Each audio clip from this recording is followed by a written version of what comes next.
ಆಕಾಶವಾಣಿ ಮೈಸೂರು. ಸಾಧಕರ ಸೋಪಾನ, ಕರ್ನಾಟಕದ ಹಲವು ವಿಶಿಷ್ಟ ಸಾಧಕರ ಜೀವನ ಚಿತ್ರಗಳ ಮಾಲಿಕೆ. ಲೇಖನ ಹಾಗೂ ಪ್ರಸ್ತುತಿ ಟಿಎಸ್ ಗೋಪಾಲ್. ಪ್ರಾಯೋಜಕರು ಸಹಬಾಳ್ವೆ, ಬೆಂಗಳೂರು. ಹೊಸಗನ್ನಡದಲ್ಲಿ ಗೀತರೂಪಕಗಳನ್ನು ಮೊದಲಿಗೆ ಬರೆದವರಲ್ಲಿ ಪೂತಿನ ಮತ್ತು ಶಿವರಾಮ್ ಕಾರಂತರು ಪ್ರಮುಖರು. ಪೂತಿ ನರಸಿಂಹಾಚಾರ್ಯರು ಸಂಗೀತದ ಸೂಕ್ಷ್ಮಗಳನ್ನು ಅರಿತವರಾದುದರಿಂದ ಅವರು ಬರೆದ ರೂಪಕಗಳಿಗೆ ಸಂಗೀತವನ್ನು ಹೊಸದಾಗಿ ಅಳವಡಿಸುವ ಕಷ್ಟ ಇರ್ತಿರಲಿಲ್ಲ. ಹೀಗೆ ಕವನ ಮತ್ತು ಸಂಗೀತ ಎರಡೂ ಒಬ್ಬನೇ ರಚನಾಕಾರನ ಸೃಷ್ಟಿಯಾಗಿರುವುದು ತುಂಬ ಅಪರೂಪ. ಪೂತಿನ ಅವರಂತಹ ಕವಿಯ ಬಹುಮುಖ ಪ್ರತಿಭೆಗೆ ಇದು ಸಾಕ್ಷಿ. ಖ್ಯಾತ ವೈಣಿಕ ವಿ ದೊರೆಸ್ವಾಮಿ ಅಯ್ಯಂಗಾರ್ಯರು ಬೆಂಗಳೂರು ಆಕಾಶವಾಣಿಯಲ್ಲಿ ಸಂಗೀತ ನಿರ್ದೇಶಕರಾಗಿ ಸೇರಿದಾಗ ಪೂತಿನ ಅವರ ಹಂಸದಮಯಂತಿ ಗೀತರೂಪಕಕ್ಕೆ ಸಂಗೀತ ಅಳವಡಿಸಿ ಪ್ರಸಾರ ಮಾಡುವ ಹೊಣೆ ವಹಿಸಿಕೊಂಡರು. ಮೊದಲಿಗೆ ಸಮಸ್ಯೆಗಳೇ ಎದುರಾದವು. ಆಗಿನ್ನೂ ಟೇಪ್ ರೆಕಾರ್ಡರ್ ಮೂಲಕ ಧ್ವನಿ ಮುದ್ರಿಸಿಕೊಳ್ಳುವ ವ್ಯವಸ್ಥೆ ಜಾರಿಗೆ ಬಂದಿರಲಿಲ್ಲ. ಪರಿಪೂರ್ಣ ಸಿದ್ಧತೆ ಇಲ್ಲದೆ ನೇರ ಪ್ರಸಾರವೂ ಸಾಧ್ಯವಾಗುವಂತಿರಲಿಲ್ಲ. ಹೀಗಾಗಿ ಗೀತೆಗಳನ್ನು ಪದೇ ಪದೇ ಧ್ವನಿ ಮುದ್ರಿಸಿಕೊಳ್ಳಬೇಕಾದ ಅನಿವಾರ್ಯತೆ ಎದುರಾಯಿತು. ಕಾರ್ಯಕ್ರಮದ ತಯಾರಿಕೆ ವೆಚ್ಚ ಹೆಚ್ಚಿತು. ಮೇಲಧಿಕಾರಿಗಳ ಆಕ್ಷೇಪವನ್ನು ಎದುರಿಸಬೇಕಾಯಿತು. ಇದೆಲ್ಲಕ್ಕಿಂತ ಮಿಗಿಲಾಗಿ ಕೇಳುವರು ಆ ಕಾರ್ಯಕ್ರಮವನ್ನು ಇಷ್ಟಪಟ್ಟಂತೆ ಕಾಣಲಿಲ್ಲ. ಆದರೆ ಇದರಿಂದ ನಿರಾಶರಾಗದ ದೊರೆಸ್ವಾಮಿ ಅಯ್ಯಂಗಾರ್ಯರು ಪೂತಿನ ಅವರ ವಸಂತ ಚಂದನ ಗೀತರೂಪಕವನ್ನು ಪ್ರಸಾರಕ್ಕೆ ಅಣಿಗೊಳಿಸಿದರು. ಈ ಕಾರ್ಯಕ್ರಮಕ್ಕೆ ದೊರೆತ ಉತ್ತಮ ಪ್ರತಿಕ್ರಿಯೆಯಿಂದ ಉತ್ತೇಜಿತರಾಗಿ ಪೂತಿನ ಬರೆದ 12ಕ್ಕೂ ಹೆಚ್ಚು ರೂಪಕಗಳನ್ನು ಸಿದ್ಧಪಡಿಸಿ ಪ್ರಸಾರ ಮಾಡಿದರು. ಅವುಗಳಲ್ಲಿ ಶ್ರೀರಾಮ ಪಟ್ಟಾಭಿಷೇಕ ರೂಪಕದ ಧ್ವನಿಮುದ್ರಣ ಪೂತಿನ ಅವರಿಗೆ ತುಂಬ ತೃಪ್ತಿ, ಸಂತೋಷ ಉಂಟು ಮಾಡಿತಂತೆ. ಒಂದು ದೊಡ್ಡ ಪೊಟ್ಟಣವನ್ನೇ ಹಿಡಿದುಕೊಂಡು ಬಂದು ಅದರಲ್ಲಿದ್ದ ದ್ರಾಕ್ಷಿ, ಬಾದಾಮಿ, ಕಲ್ಲು ಸಕ್ಕರೆಗಳನ್ನು ಆಕಾಶವಾಣಿಯವರಿಗೆಲ್ಲ ಹಂಚಿದ್ರಂತೆ.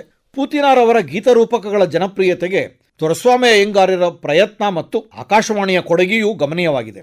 ಪೂತಿನ ರಚನೆಗಳಿಗೆ ಸ್ವರಗಳನ್ನು ಸಂಯೋಜಿಸಿ ನಿರ್ದೇಶನ ಮಾಡುವಲ್ಲಿ ವಿಶೇಷವಾಗಿ ಶ್ರಮಿಸಿದ Doreswamy Iyengar, R K Srikantan, A V Krishnamacharya ಮೊದಲಾದವರು ಗೀತರೂಪಕಗಳನ್ನು ನಾಡಿನಾದ್ಯಂತ ಆಕಾಶವಾಣಿಯ ಮಾಧ್ಯಮದ ಮೂಲಕ ಸಹೃದಯರಿಗೆ ತಲುಪಿಸುವಲ್ಲಿ ಸಹಕರಿಸಿದರು. ಪೂತಿನ ತಮ್ಮ ಹಿರಿಯರು ಬೆಳಕು ತೋರಿದ ಪಥದಲ್ಲಿಯೇ ನಡೆದು ಬಂದ ಹಾದಿ ಸುಸಂಸ್ಕೃತವೂ ಜ್ಞಾನಾಸಕ್ತವೂ ಆದ ವೈಚಾರಿಕ ಪಥವೇ ಆಗಿತ್ತು. ಸಂಪ್ರದಾಯ ಪೂತಿನ ಅವರ ಬಹಳ ಉಸಿರಾಗಿತ್ತು. ಆದರೆ ಅವರು ಇಹದ ಸಂತೋಷ ಸ್ವಾರಸ್ಯಗಳನ್ನೆಂದು ದೂರ ಇಟ್ಟವರಲ್ಲ. ಎಸ್ ಕೆ ರಾಮಚಂದ್ರರಾಯರು ಹೇಳುವಂತೆ, ಬದುಕಿನ ಭಾವನೆಗಳು ಅವರನ್ನು ಒಲಿದು ಓಲೈಸಿದರೂ ಅವರು ಬದುಕಿನ ಬೆಲ್ಲವನ್ನು ಬಿಡಲಾರದವರು. ದೊರೆಸ್ವಾಮಿ ಅಯ್ಯಂಗಾರ್ಯರ ವೀಣಾವಾದನ ಅವರನ್ನು ಸೆಳೆಯುತ್ತಿದ್ದ ರೀತಿಯಲ್ಲೇ ಭಟ್ಟರ ಹೋಟೆಲ್ನ ಮಸಾಲ ದೋಸೆಯೂ ಅವರನ್ನು ಆಕರ್ಷಿಸ್ತಾ ಇತ್ತು. ಧರ್ಮ ಎಂಬುದು ಜೀವನದ ಸಂತೋಷಕ್ಕೆ ಪೋಷಕವಾಗಿರಬೇಕು ಎನ್ನುವುದು ಪೂತಿನ ಅವರ ಅಭಿಮತ. ಧಾರ್ಮಿಕ ಕರ್ಮಗಳನ್ನು ಆಚರಿಸುವುದು ಅರ್ಥಹೀನ, ಆದ್ದರಿಂದ ಅವು ಅನಗತ್ಯ ಎಂಬುದು ಪ್ರಭುಶಂಕರ, ಲಕ್ಷ್ಮಣರಾವ್ ಮತ್ತಿತರ ಗೆಳೆಯರ ಅಭಿಪ್ರಾಯ. ಗೆಳೆಯರ ವಾದವನ್ನು ಪೂತಿನ ಒಪ್ಪದಿದ್ದರೂ ಕರ್ಮಗಳು ಅರ್ಥಹೀನ ಎಂಬುದನ್ನು ಅವರು ಪ್ರಶ್ನೆ ಮಾಡುತ್ತಲೇ ಇರಲಿಲ್ಲ. ಮನುಷ್ಯನ ದೇಹಕ್ಕೆ ವಿಶ್ರಾಂತಿ ಹೇಗೆ ಅತ್ಯವಶ್ಯಕವೋ ಹಾಗೆಯೇ ಅವನ ವಿಚಾರ ಬುದ್ಧಿಗೂ ಅವನ ವೈಚಾರಿಕತೆಗೂ ವಿಶ್ರಾಂತಿ ಅತ್ಯವಶ್ಯಕ. ಅದನ್ನು ಪೂರೈಸುವುದೇ ಧಾರ್ಮಿಕ ಕರ್ಮಗಳ ಉದ್ದೇಶ. ಕರ್ಮಗಳನ್ನು ಆಚರಿಸುವಾಗ ಅವುಗಳ ಅರ್ಥವನ್ನು ಕೆದಕುವುದು ಅರ್ಥ ಇಲ್ಲದ ಕೆಲಸ. ಕರ್ಮಗಳ ಆಚರಣೆಯಲ್ಲಿ ಒಂದು ಸೌಂದರ್ಯ ಇದೆ. ಅವುಗಳನ್ನು ವಿಹಿತವಾಗಿ ಆಚರಿಸುವುದರಿಂದ ಒಂದು ತೃಪ್ತಿ ದೊರೆಯುತ್ತದೆ. ಆದ್ದರಿಂದ ಅವು ಜೀವನದಲ್ಲಿ ಅತ್ಯಗತ್ಯ ಎನ್ನುವುದು ಪೂತಿನ ಅವರ ನಿಲುವು.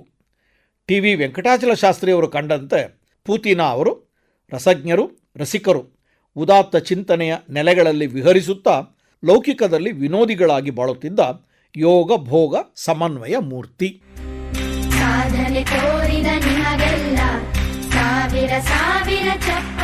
ಸಾಧಕರ ಸೋಪಾನ ಸರಣಿ ಕೇಳಿದಿರಿ. ಲೇಖನ ಹಾಗೂ ಪ್ರಸ್ತುತಿ ಟಿಎಸ್ ಗೋಪಾಲ್.